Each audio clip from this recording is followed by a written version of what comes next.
Hey everybody, Alex Kazora, SteelersDepot.com, back with some Pittsburgh Steelers news and analysis. Today I want to talk about two positions of depth I don't think we're talking quite enough about when it comes to needs that really have to be addressed in the draft or maybe still in free agency, but two positions that really have no depth right now. We've touched on it some throughout different mock drafts, but I want to kind of really dedicate today's video to it, talking about the lack of depth at tight end and outside linebacker.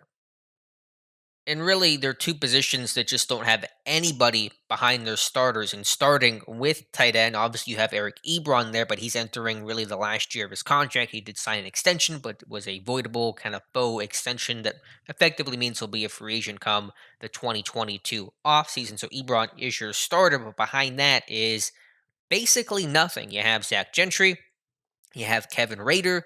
Those guys combined have played about probably less than 100 career snaps, maybe a little bit more than that, but obviously not a lot of NFL playing time. Gentry missed the back half of last season with a knee injury. Rader got his first NFL action in Week 17 this past year against the Browns. Looked pretty good as a blocker and special teamer, but obviously his upside is pretty capped, and Gentry doesn't really have the feel of somebody who's ever really going to pan out as that raw developmental tight end when the Steelers took him in the fifth round 2 years ago.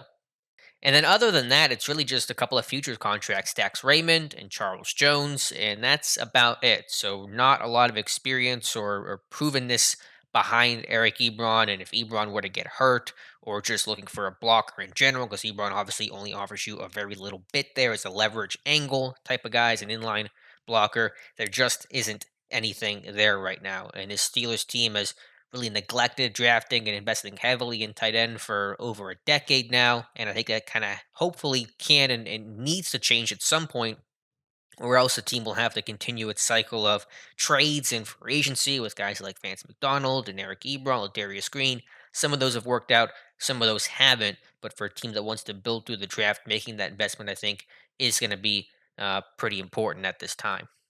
And then looking at the longer term impact and arc of these tight ends, generally these rookie tight ends they need effectively a redshirt season to adjust and make the transition from college to pro. I think it's the second toughest jump from the college game to the NFL game, only behind, of course, quarterback. Even top tier first round, second round tight ends generally don't have strong rookie seasons. So second year is kind of where the light starts to come on for these guys because they're coming from these college systems where they didn't put their hand in the ground a lot and weren't part of heavy run schemes and that aspect of it. So ideally, you draft a tight end earlier this year. He's kind of your number two, maybe number three to start the year in 2021. Then if Ebron walks this upcoming offseason, then that rookie you drafted hopefully ascends into your starter, your number one tight end for 2022. But obviously, no one else on that roster right now who can fit that bill. So hopefully, you can draft somebody in terms of the options.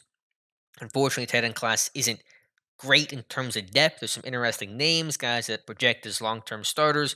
Probably a little bit tougher to try to identify. There's Pat Fryermuth from Penn State, who the Pittsburgh Steelers have obviously done a lot of homework on and seem to be pretty interested in. Could he be an option at 55? I think that's certainly possible, but there just aren't a ton of names here. But just recognizing, at least for the here and now, depth is a big concern. Do you sign somebody like Jesse James? That would make a lot of sense. I'm guessing James is waiting until after the draft to try to find a home once the draft settles and he can kind of see where his best fit in terms of depth chart wise and opportunity will be. Remember in Detroit, as soon as he signed that long term deal, they draft TJ Hawkinson, eighth overall, bumps James in kind of reserve role and probably changed what he expected whenever he first signed with the Lions. But tight end here, a clear lack of depth and a clear need for the Steelers. And then outside linebacker, you have your starters, of course, in TJ Watt and Alex Highsmith. No concerns there. But behind that is nothing. There's really nothing there.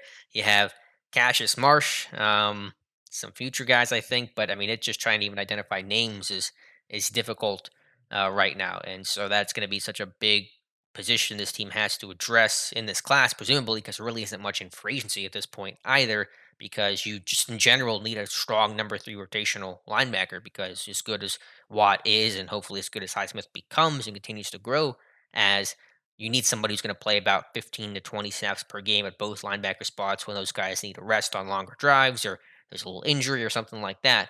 So you just need somebody who's going to be able to handle, those snaps as Alex Highsmith did at the start of last season and then obviously became the starter once Bud Dupree tore his ACL Also, you just need it for injury in case there is another Dupree situation. Hopefully, there's not. But if somebody were to get hurt longer term, like Dupree, even a multi-week injury, he needs someone who can step up, and that guy just isn't there right now. Oladaney went to Tennessee. Not that Adaney was really ever going to be that answer as a number three outside linebacker anyway, but there's just literally nothing there right now. And the problem is in this draft class, the edge class is not that strong.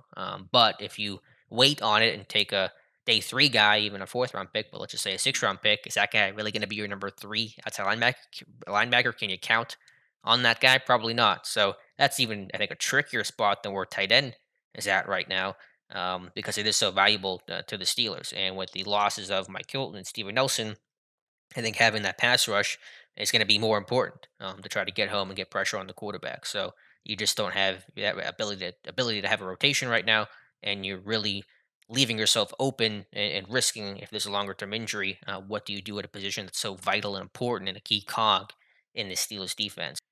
So just wanted to pay special attention to those two spots. I think they're really two underrated spots in terms of just complete lack of depth there. You could argue other positions as well, like safety, for example.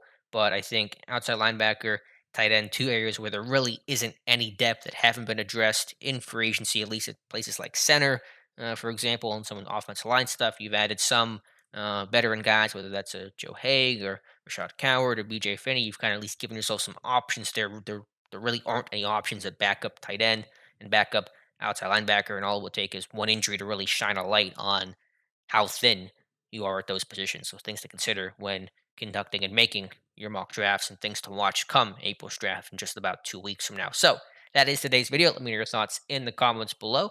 As always, thank you so much for watching and listening, and we'll talk to you soon.